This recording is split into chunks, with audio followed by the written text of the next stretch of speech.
สวัสดีค่ะ Good afternoon, ladies and gentlemen. Welcome back again to this session at Thailand's Pavilion at COP28 in Dubai. In this session, we have invited 3 Thailand's and international business leaders to share vision and experiences on net zero transformation. Colleagues, we all know that non-state actors can play a crucial role for net zero economy transformation. So, this session, we have business leaders to share their corporate ambitious vision of a transition to net zero emissions. Our first speaker is Mr. Nopasit Chaiwannakup, Acting EVP Technology, Carbon Solutions and Sustainable Growth Group, PTT Exploration and Production Public Company Limited, or PTTEP, that conduct business in petroleum exploration, development and production to support Thailand's energy security and the energy demand of the country. Mr. Nopasit Chaiwannakup will start his talk on Thailand's upstream decarbonization pathway to accelerate energy transition. May I now invite Kun Nopasit to the stage. Kun Nopasit, the floor is yours. Thank you ครับพี่มุกครับ Thank you everyone and good afternoon. It's my pleasure to be here today. On behalf of PTTEP Thailand National E&P Companies, I'd like to share with you today our plan and actions to fulfill our commitment to achieve net zero and to decarbonize Thailand E&P business. I think before I get into that, let me talk about the Thailand energy situations. As you know, Thailand rely heavily on natural gas to produce affordable and reliable power. So it's still key to our economy. It's not easy to switch from natural gas to renewable in one day, so it will take time. We still believe that gas will be transitional fuels, right? But how are we going to make it cleaner? That's our mission. So today, that's what we're going to talk about. This is our commitment. We have set base year in 2020. We target to achieve net zero by 2050. And in between, we have interim targets, 30% from base year in 2030 and 50% of base year by 2040. This is our commitment. And let me tell you this, we are on track to achieve this. This is what the breakdown of our emissions from our operations offshore Thailand. So majority would be from flaring and process venting. Altogether about 70%, 60%. The rest will come from fuel combustions. How we address each and every one of them. So on flaring, what we do, we install a flare gas recovery unit, where we capture gas from all this flare and then recover and put it back to production and sell it on to the customer. So with this initiative, we reduce about 180,000 tons of CO2 per year. Next one, this is what we are going to contribute to Thailand NDC target. This become national pilot project now on CCS, which is the CCS at Artit gas field. At Artit gas field, we have CO2 capture unit. We capture CO2 from the processing, and then we compress and inject back to the reservoirs where it once was. So we return the carbon dioxide from where it was back to the same place. Under this initiative, we're going to reduce CO2 around 1 million tons per annum. So that's a lot. And it will be scope 1 and 2 for PTT EP, about 700,000 tons.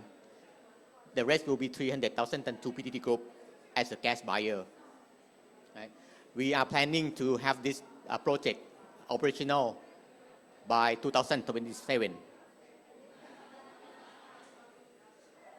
On fuels combustion, we have built a solar farm to help electrify our operations. This is at onshore oil field at S1, Kamphaeng Phet province in Thailand. It produces about 10 megawatt. It helped reduce emission from our power generations by about 13,000 tons per year. We also managing our energy efficiency our operations. So we do a lot of things, help manage energy usage in the plants, help manage the logistic planning to reduce the fuel use. With all these efforts, we reduce another 31,000 tons per annum. So all this, when you look at from the other lens, now we look through the lens of methane, which is something that we think is, quick to address, low-hanging fruits that we can take quickly. We have pledged to methane reduction with target to have zero routine flare and near zero flare by 2030. Currently, we're not far from that. The intensity that we emitting right now in terms of methane is about 0.33%, right? The target of near zero at 2030 that the OECD and OGMP have pledged is around 0.2%. So we are almost there. So how we do it? I think starting from our normal practice where we check all the leaks routinely and address the leaks to minimize the leakage, right? And now we're going to do it better. We can start the monitoring program using advanced technology that we are working with the technology development, using on the ground-based, drone-based sensor to capture it at a higher level, more accurate, right? And then fix it with more regular basis. And last but not least is the effort that we try to help with the communities, the innovation that we use to help with CSR effort. Right? This is innovation that we kind of proud of. We develop artificial leaf with concrete, but it's not just a concrete. We try to embed it CO2 into this artificial leaf so that it permanently store in the reef. And we're working with the Department of Fishery of Thailand to use this, so kind of double purpose. It helps with the ocean biodiversity, and it also helps with CO2 reductions. This may not be big, but I think something that it works well with our CSR policies. It saves around 17,000 tons per annum. So altogether, now we on track. Currently, our emission intensity is around, I think we target 30% in 2030. Now I think about 14-15% already with 7 more years. So I think we really optimistic that we're going to beat the target, interim target. I think this is probably the last thing that I would like to deliver to you. There's no one solution that fits all, no size fits all solutions. I think each country had their own context. Thailand still rely heavily on natural gas to create economies, build competitiveness. But how we can do it cleaner? So this is our mission. We want to deliver energy that affordable, reliable, and then cleaner. Thank you. That's my message.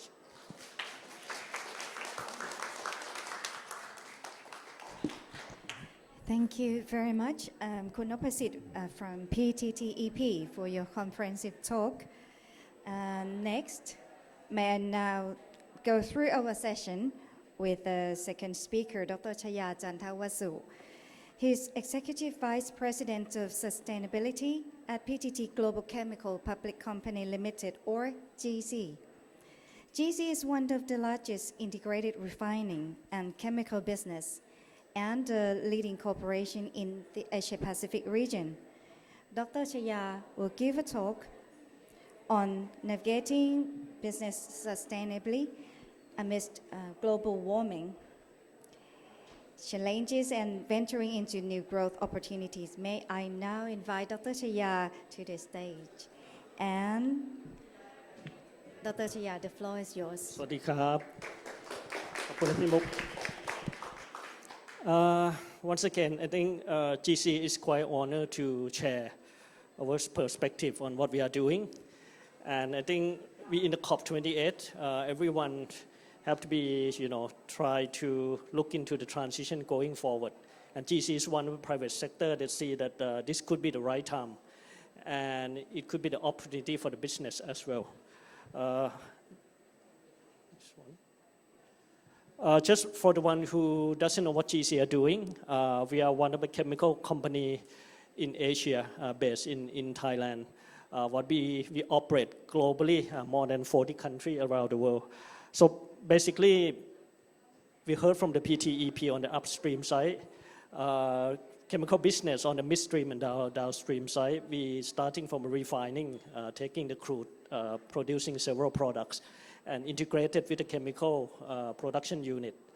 What we operate right now is different business units. One of them we call performance chemical. Basically, it's a product that customized to the customer need. You can see, for example, on the end-use application like automotive, aerospace, and several things that use chemical products.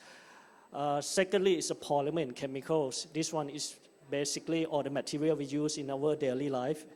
And you can see everyone around you is a plastic material and some other material, right? That's what we are doing. You can see from the showcase in the back of this room. Thirdly, bio and circularity. This is another business unit. I think it's one of our new business. We're starting using agricultural products and other bio-based material to produce different sort of products, right? Last one we so-called upstream and intermediate. Basically, it's the one from coming up from the refining and all the intermediate product that using different kind of downstream material. We operate in 43 countries, and most country we have our manufacturing site around the world in the US, Europe, Oceania, and also in Asia. We focus a lot in technology. We have a global technology center, more than 30 of them around the world, basically to make sure that we have the right solution offering to our customer.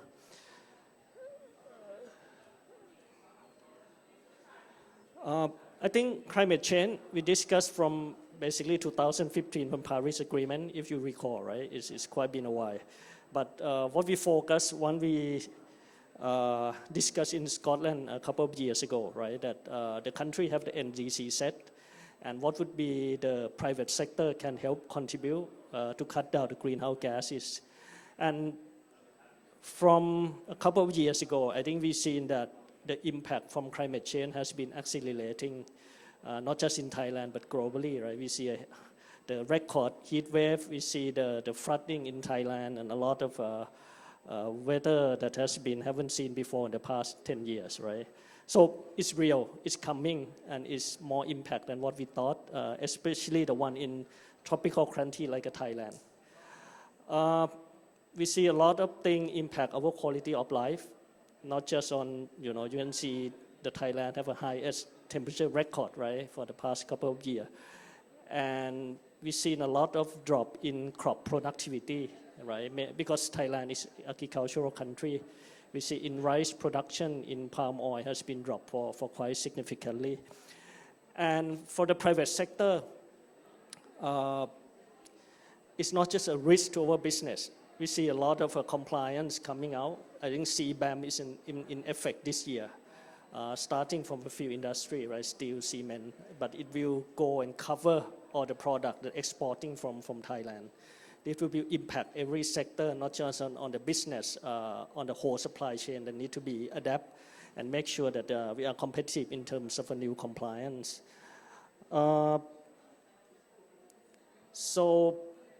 But it's not just the risk we see on the other side of the coin, right? It's an opportunity.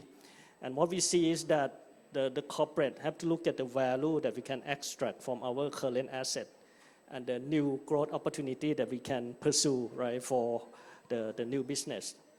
And we see from our partner and supply chain a lot of new demand coming out from the climate opportunity, right? Not just on, we see a low carbon fuel coming out from bunker, from the airline that need to be, footprint to be lower footprint.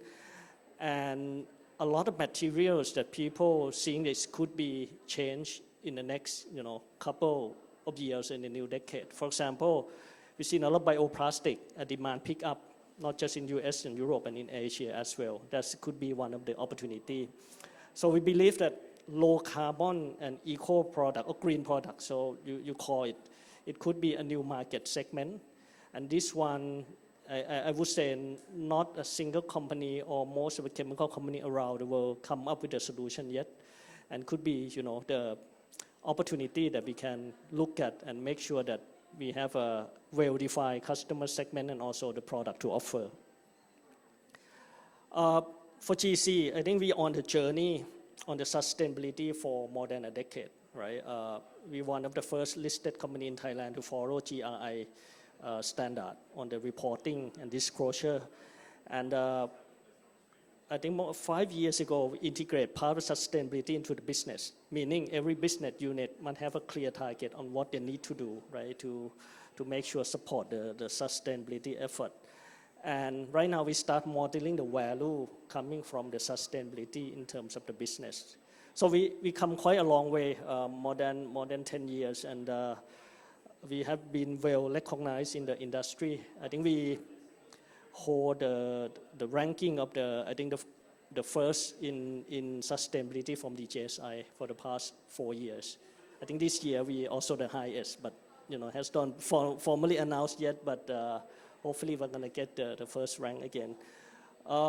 Very committed on the CDP, Carbon Disclosure Project.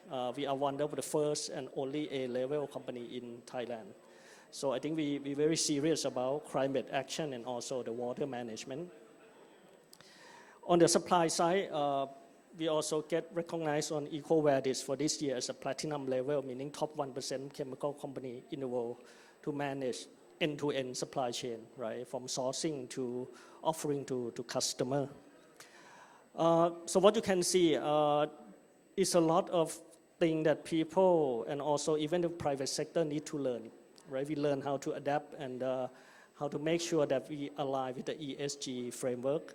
But again, worlds are changing and all the regulation or the policy has been, you can name it since the COP26, is a lot of things coming out. We saw CBAM in effect, we see IRA in the US, we see the, capital flow into the US because of 45Q and everything, right? So competitiveness is not just in Thailand. I think we have to look at globally in terms of opportunity.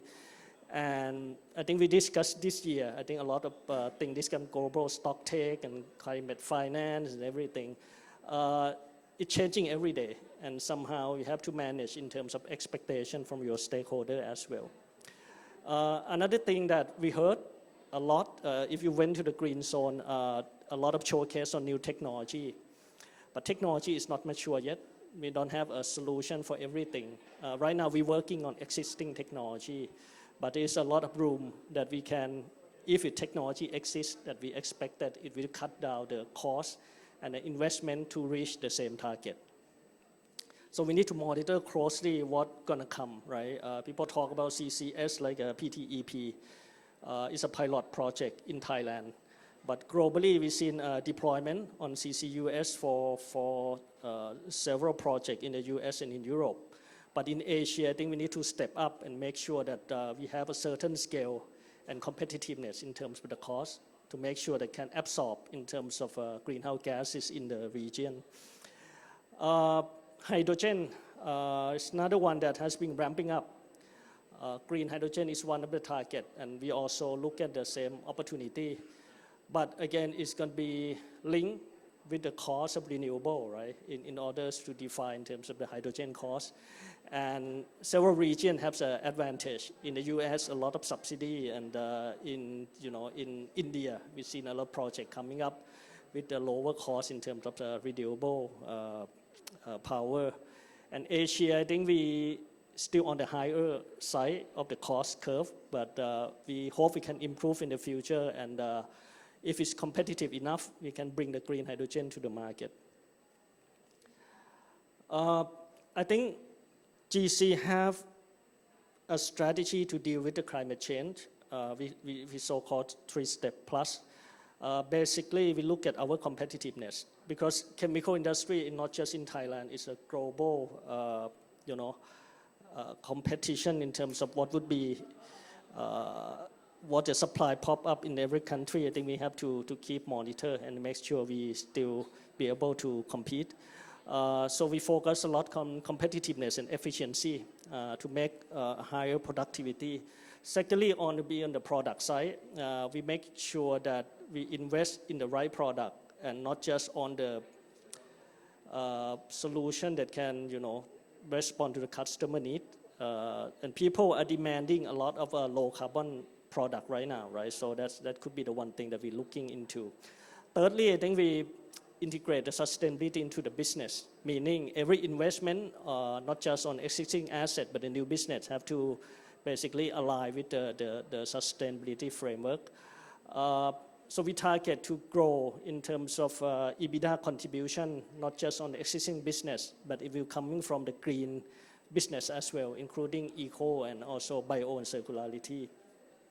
And last but not least, business is growing, but we already committed as a net zero company in 2050, I think similar to PTEP, in line with Paris Agreement.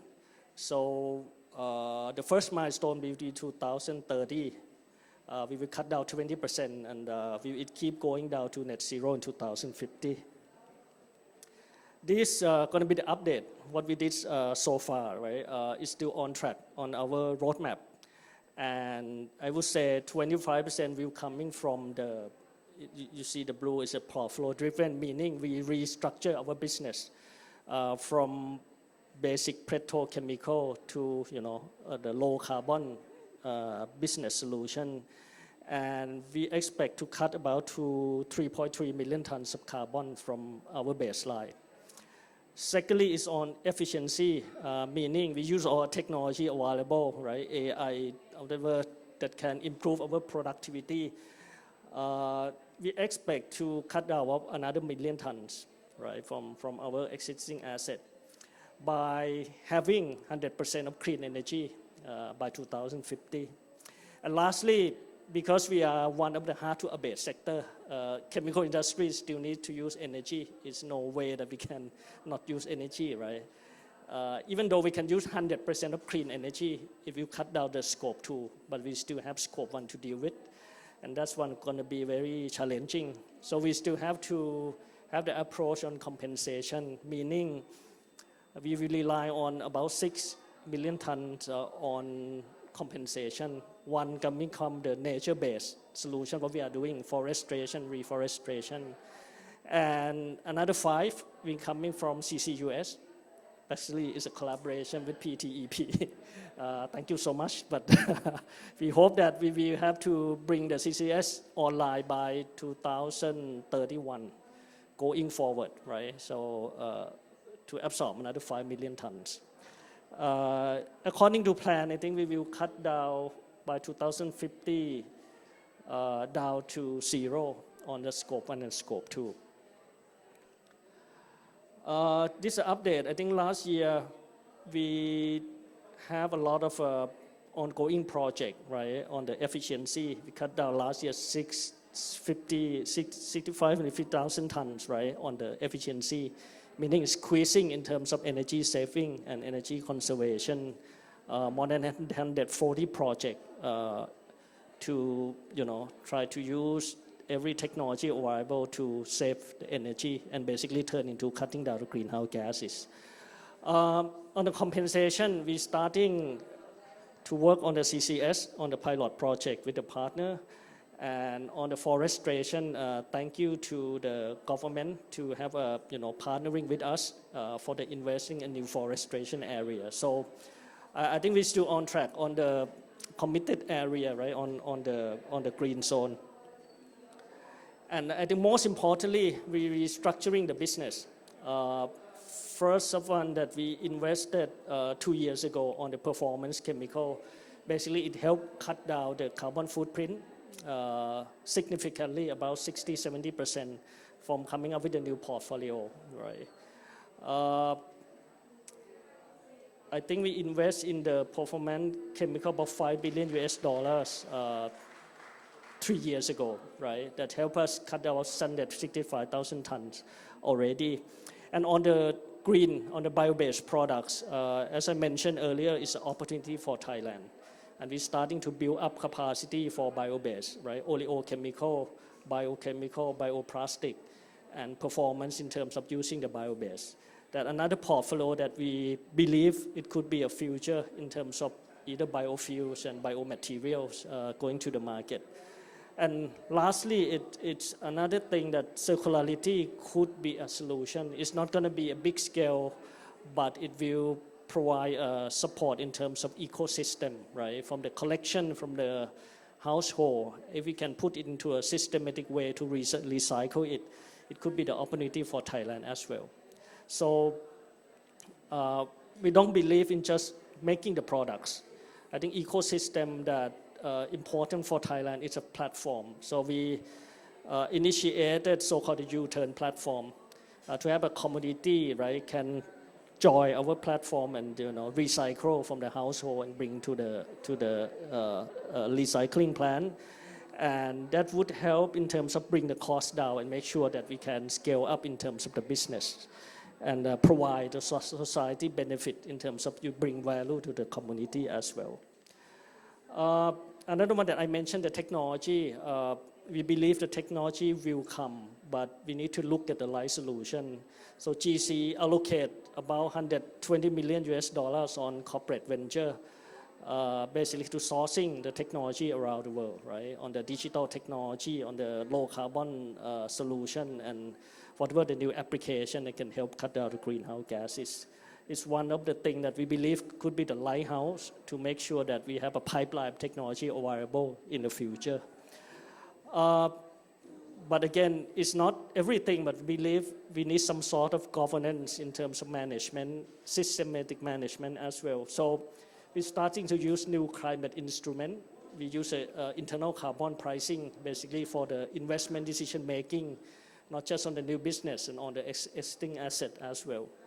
And so right now we can help transition more quickly for the existing business to adapt and make sure for the new business they can absorb in terms of the cost for treating greenhouse gases in the future, incorporate into the financial models before the investment.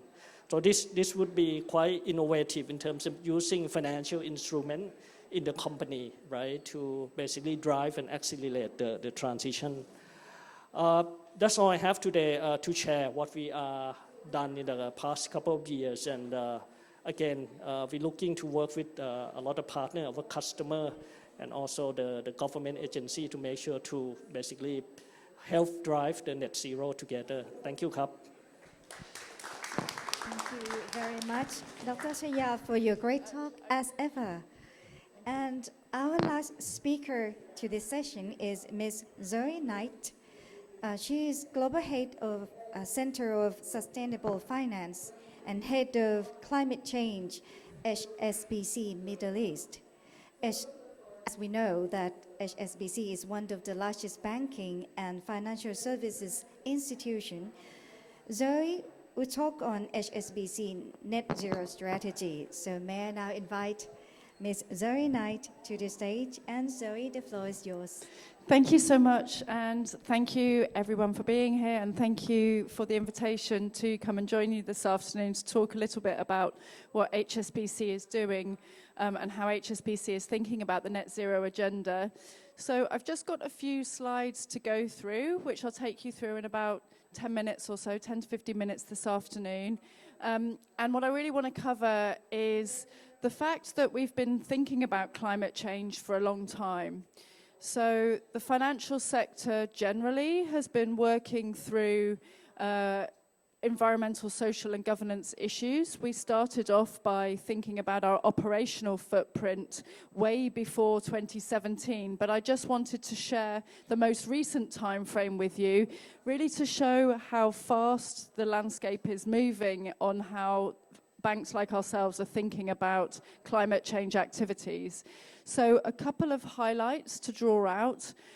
In 2017, we already announced a financing goal of 100 billion, and the rationale for that was to really signal commitment to this agenda in terms of supporting the companies that are taking climate seriously, and that are working out how to support their own governments or to support their stakeholders on the climate agenda. More recently, though, in Glasgow in 2021 at COP26, 2022 because there was a COVID piece in between, but at COP26 COP26 was all about the financial agenda, and we took a leading role in terms of founding the Net Zero Banking Alliance, which was the banking group, the banking coalition that supported the Glasgow Financial Alliance for Net Zero and the launch of that. And HSBC played a leading role in bringing together the framework that banks could think about to derive their net zero ambition.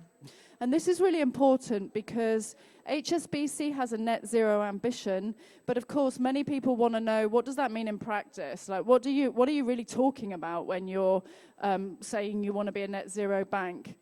Well, we're talking about a couple of different things, which I'll get to in a second.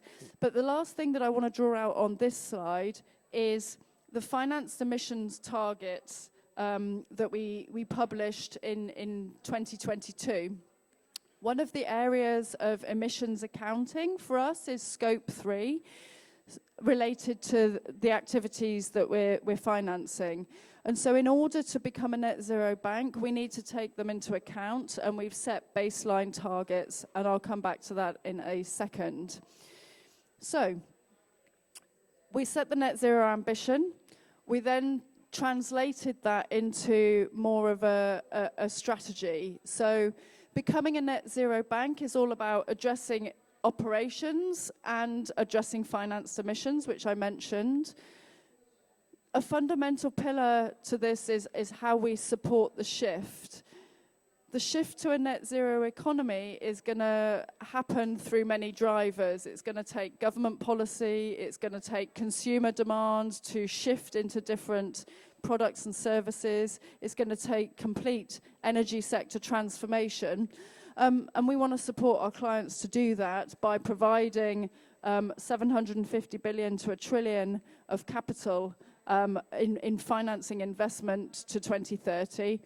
And then we want to unlock the new climate economy by providing business opportunities, expanding our product offering. We recently announced a commitment to have a billion in debt, climate debt, venture debt financing, and that's one of the other areas that we're pushing. In Asia in particular, so for those of you that don't know us well, our heritage is in Asia. We're now operating in over 60 countries and territories. We're mainly positioned in the economies that are going to have the fastest growth going forward across Asia and the Middle East. And that means that we have a significant role at helping with the emission reduction in those markets. We've already reduced our greenhouse gas emissions in our Asian operations by 41%. And we're also reducing our supply chain emissions. We've provided in Asia specifically 46.7 billion in sustainable finance, and we've worked through how to better support the energy shift. We were awarded the Best Bank for Sustainable Finance in Asia in 2023, and that's a continuum of what we've been doing. The reason that we've won that accolade is because of our subject matter expertise, focus, and our involvement in coalition building across the region. I want to hone in a little bit more now on the technical detail of financed emissions, because it's important to understand where we're coming from on this. The financial sector has an incredibly important role to play at both channeling capital for climate solutions, but also enabling the shift that the energy system needs to deliver and the heavy industry sector needs to deliver in order to achieve the climate outcome. And we've seen today by the activities that are going on from my fellow colleagues and panelists here on the actions that have already been taken across companies, and I highly commend the efforts that have already been made, which are ambitious and have a clear pathway. For us, this is really important because, as you can see, we've set emissions targets for quite a few sectors now. In 2022, we published goals for oil and gas and power utilities. In December, then we updated our approach to mining. And then this year, we've also released targets, emissions targets against the financing that we provide for cement, iron, steel, and aluminium, and automotive and aviation. So eventually, we'll cover the entire economy with our emissions target setting.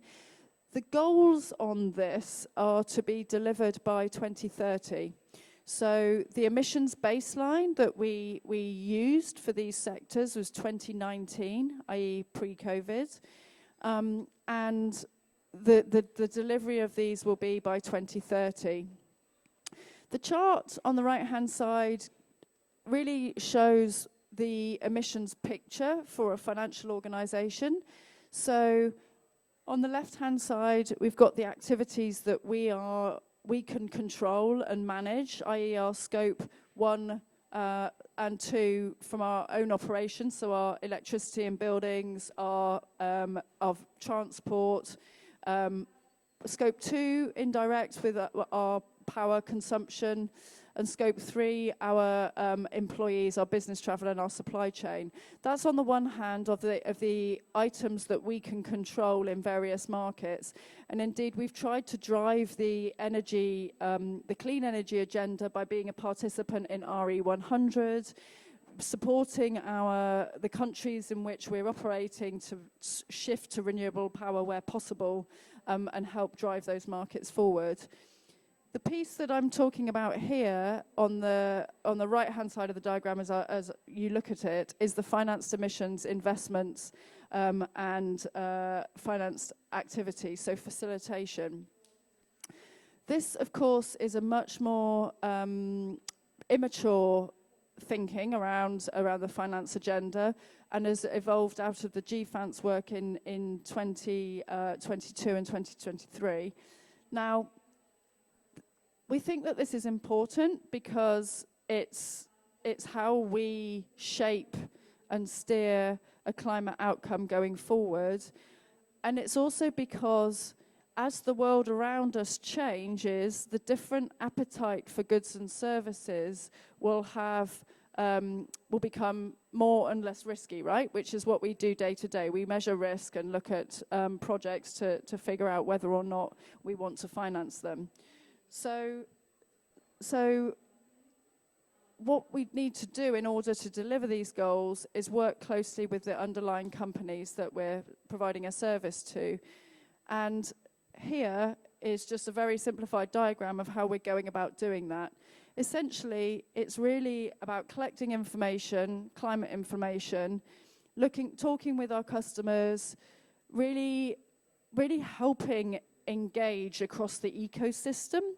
So one of the things that is particularly useful about coming to COP is that everybody is in the room, from policymakers, other financial institutions, industries, and there's a real opportunity to get people together to problem solve on why ambition can't be achieved faster.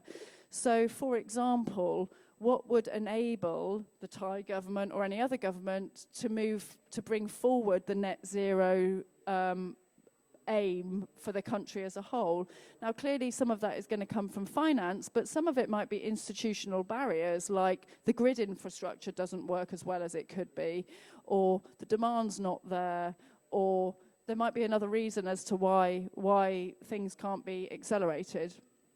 So what we're trying to do here is really sort of foster that collaboration and debate to problem solve faster, because we can't do everything on our own. On the opportunity set, the financial services industry really wants to see if governments and companies and others and ourselves are putting to work the capital that needs to go into the transition. In other words, we want transparency that companies and governments are doing what they said they would in terms of their commitments, whether that's an NDC, whether it's a company commitment, whether it's a regulatory issue that needs to be taken into account.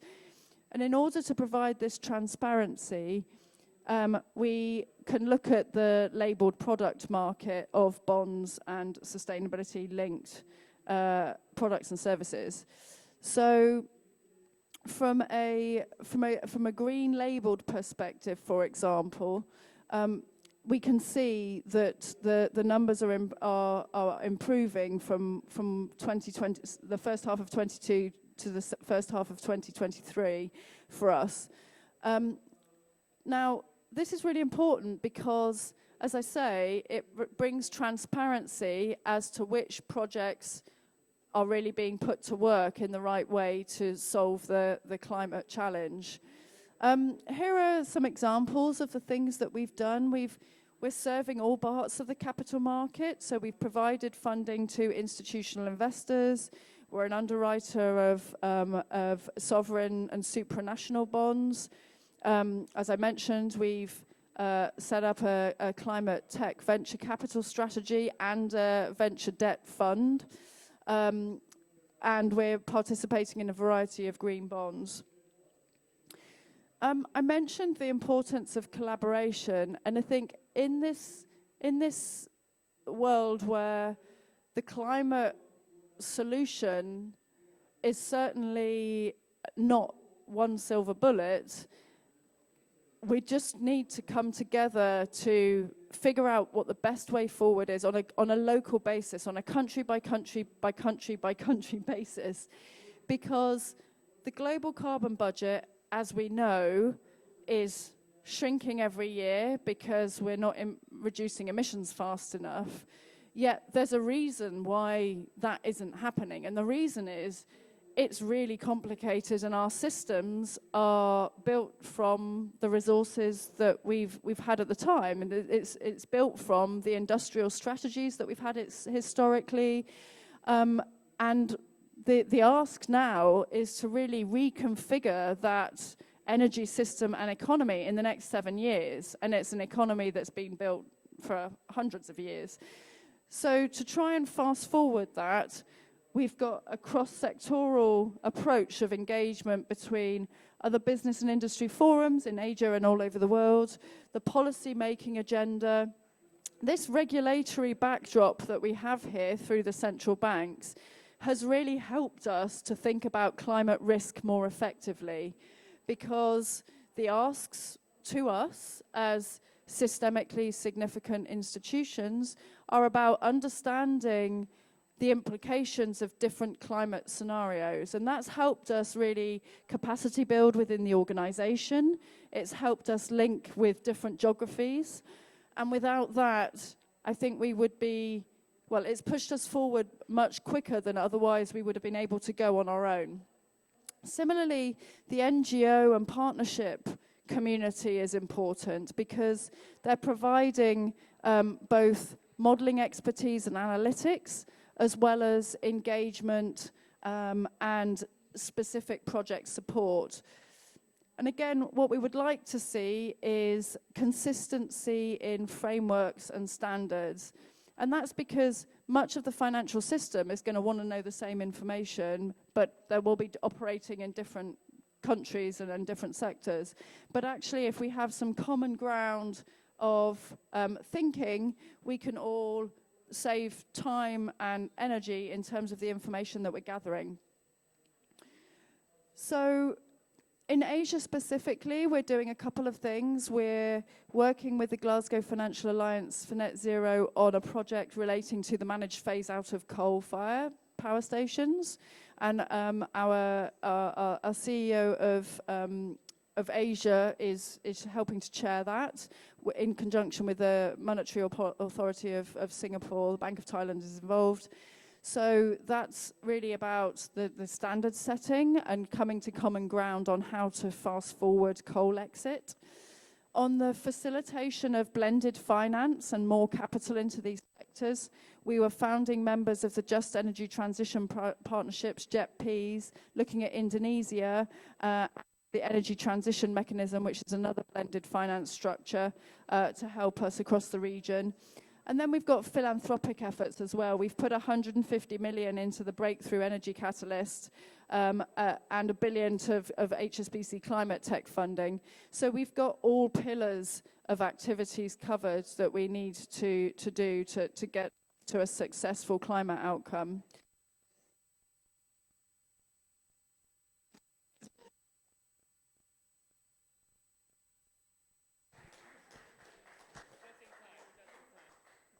Thank you very much, Zoe from HSBC. And now I think that we have come to the end of the session that we all heard from business leaders from PTTEP, National Petroleum Exploration and Production Company of Thailand, GC, the chemical business leader, and HSBC, one of the largest banking and financial services institution.